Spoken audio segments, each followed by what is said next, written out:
Isang mapagpalang araw uli sa ating lahat mga katiknayan. Kumusta kayo? Ako gaho ay ilang araw nang hindi makagawa ng content at balbasa nga ako'y ubuhin. May sipon pa. Pagkakasakit ho lagi na aking ulo. E di ngayon ho, sa oras na ito ako'y seryoso muna. Baka mamaya ho tayo makapilit gumawa ng content ng nalagay apita. Ay ako nga pala ho ay di na gumawa ng video sa taas ng aming bahay. Yun ho ang aming bahay. At sa amin ho ay magulo, maraming bata, masyadong maingay. Hindi ako makapag-concentrate. Kita niyo ang aming paligid. Kami ho ay napapaligiran ng bundok. Eh di yun nga ho. Ako ho ay nakagawa ng video na ito at gusto ko magpasalamat sa mga taong napakabubuti ng puso. Ako ho ay hindi ko ho alam kung paano ako magpapasalamat sa mga taong ito sa patuloy nilang pagbibigay sa amin ng kasiyahan. Nito nga hong nakaraang araw ay mayroon hong nagregalo sa amin. Kami ho ay binigyan ng wallet. Tatlong wallet yan. Akin, sa tatay, ariho ay sa inay.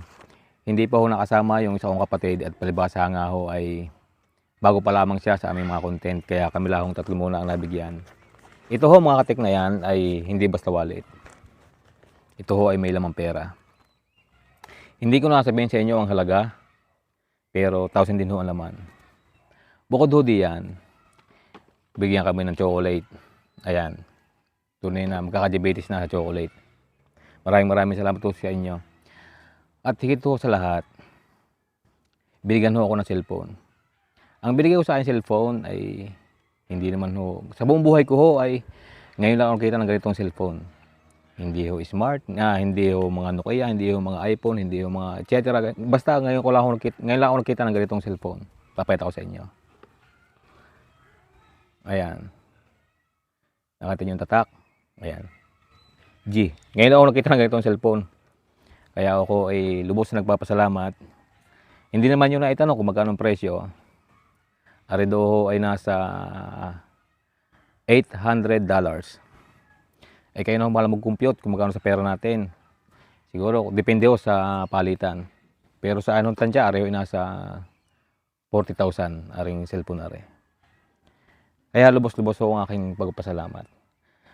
Hindi pa ho dyan. Galing din sa kanila, mayroon kami darating na box. 2 box ho yung galing US. Doon din ho nang galing sa mga taong nagbigay nito.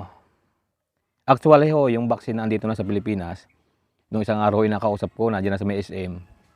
Ngayon ay maliit daw yung kanilang truck na kinargahan. Ay nalaman nila na mahirap yung daan. Kaya ang ginawa nila, ibinalik muna lang sa kanilang bodega at magpapalit ng truck. Pero hanggang ngayon ho ay wala pa. Mamaya ko kukontakin kung paano ba, kung madadala ba o hindi. At baka mamaya yun nagkasisira na doon. Kaya ako nasabi na napakabuti ng puso ng mga taong ito. Siguro naman ho lahat tayo ay makapagbigay ng ganito. Pero sila ho iba. Bakit ho? Sa kabila ho ng kanilang pinagdadaanan sa buhay, sa kabila ng kanilang... sila ho ay may pinagdadaanan ngayon eh.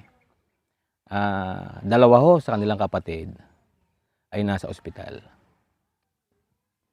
Halos ho nagpapalitalaan sila maglabas-pasok sa ICU.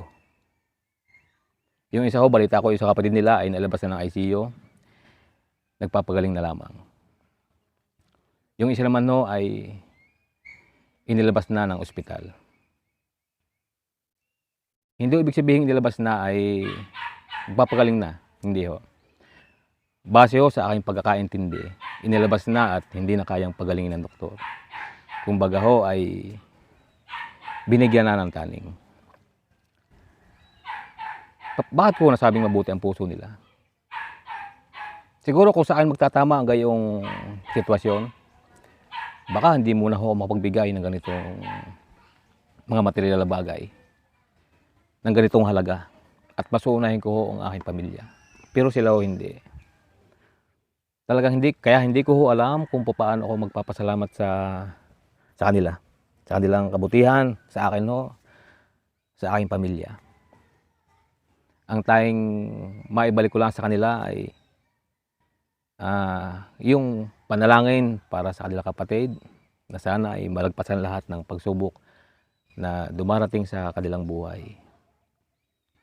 At sa akin hong mahigit 250,000 followers, ako ho ay nakikiusap sa inyo na atin hong ipanalangin yung kanilang kapatid na sana makalagpas sila sa pagsubok na kanilang pinagdadaanan, ng kanilang buong pamilya. Wala akong masabi, napakabubuti ho ng kanilang puso.